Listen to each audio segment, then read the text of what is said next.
Today, I want to tell you a story about a very unknown war hero that is only really known to people in countries like Albania and Italy, and some other parts of Eastern Europe, of course. But what other people don't know about this story, about this special war hero, is that he's also really important in Christianity and helping to save Christianity during a time where the Muslims were really trying to destroy people. So what I want to tell you is about this hero. His name is George Catechetics Skanderbeg, and here's a picture of him in this book that I have of Skanderbeg, also in English, George Catechetics Skanderbeg.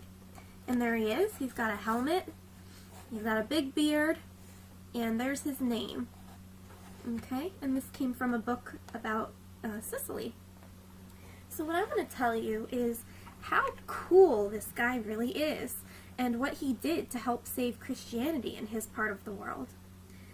One thing about Catechetics Skanderbeg was that he is from Albania in the 1400s. He was born in 1405. That was a long time ago when you think about it, right?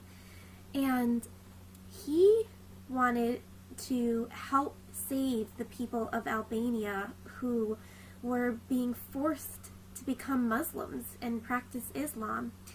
And George Catechetics Skanderbeg actually was forced to convert himself.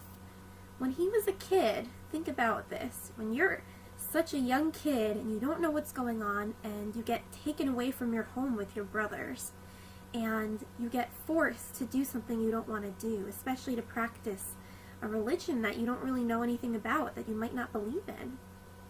Well, that happened to Skanderbeg, and he was actually a prince too. So imagine being a really important person where you live in the time that you live in, and then all that being taken away from you. Sounds pretty bad, right? You think, oh my goodness, what can I do? How do I get over this? Do I just give in? Do I become a part of those people? Well, it was the Ottoman Turks from Turkey on the other side of the world in Eastern Europe, and they were making everyone become Muslim, and people didn't like it. When Skanderbeg became a little bit older, he decided that he couldn't take it any longer. He didn't like practicing a religion that he didn't agree with, that he didn't even believe in, really, and he didn't want to be killed because of it, because they were doing really bad things back then in the 1400s and beyond, even until today we hear it. Well, Skanderbeg didn't want to be killed, so he became a war general. And as you saw in that picture that I showed you, he ended up having a really big helmet, he grew out his beard, and he became this muscular, strong guy. And he decided to fight. Fight for not only the country that he loved and the people that he loved, but fought for a faith that he loved. Because he loved Jesus so much, and he loved Christianity and Catholicism so much that he wanted to save it from a time when people weren't allowed to be Christian in that part of the world. And so Skanderbeg ended up stopping about 13 Turkish invasions in his part of the world with a really small army of only tens of thousands, which back then was really, really small because the Turkish had hundreds and hundreds of thousands of warriors from their part of the world. And they were constantly trying to move in and kick Christians out and convert Christians, and no one liked it. Well, Skanderbeg had a very big devotion to Our Lady, and he loved the Blessed Mother, and he would go out there and he would fight them so hard that they would be destroyed and they would be given up, and he would thank the Lord, and he would be so proud.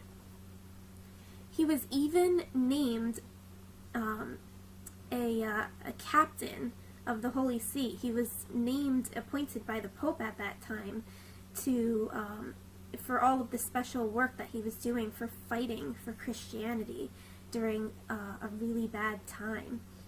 And believe it or not, because of all of the amazing things that Skanderbeg did, and obviously he converted back to Christianity and became Catholic again. And because of that, people kept fighting for him and for his cause even after he passed away. And he passed away actually naturally. He lived through tons and tons of battles. And even up to 12 years after he died, they still fought. Unfortunately, the Ottomans did come in and take that part of the world. But because of Skanderbeg, a really, really cool thing happened. And I know because my family members are from that area. And they left Albania, they left that part of the world because they did not want to become Muslims and they wanted to stay Christians. So they moved to Sicily, into a place called Orea Breshevet, or Piana degli Albanesi. And they preserved not only the Albanian culture and heritage from that time of the world in the 1400s, but they practice Eastern Catholicism. They practice a really old form of Catholicism from that part of the world so that they can keep that and pass that on. So not all was lost, and Skanderbeg is, like I said in the beginning, he was this untold hero that no one really knows about. And even though he's not a saint or beatified or has any crazy title like that, he did so much amazing work for the church that it's important to recognize.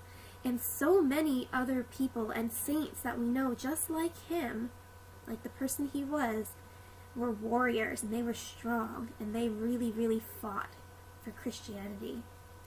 So whenever you think or hear about a person like that, think that sometimes we have to be like that.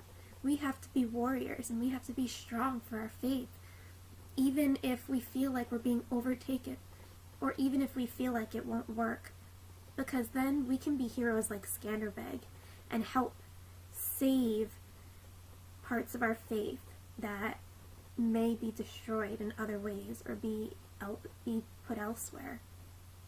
So think about it. Think about the warrior in you and who you want to become.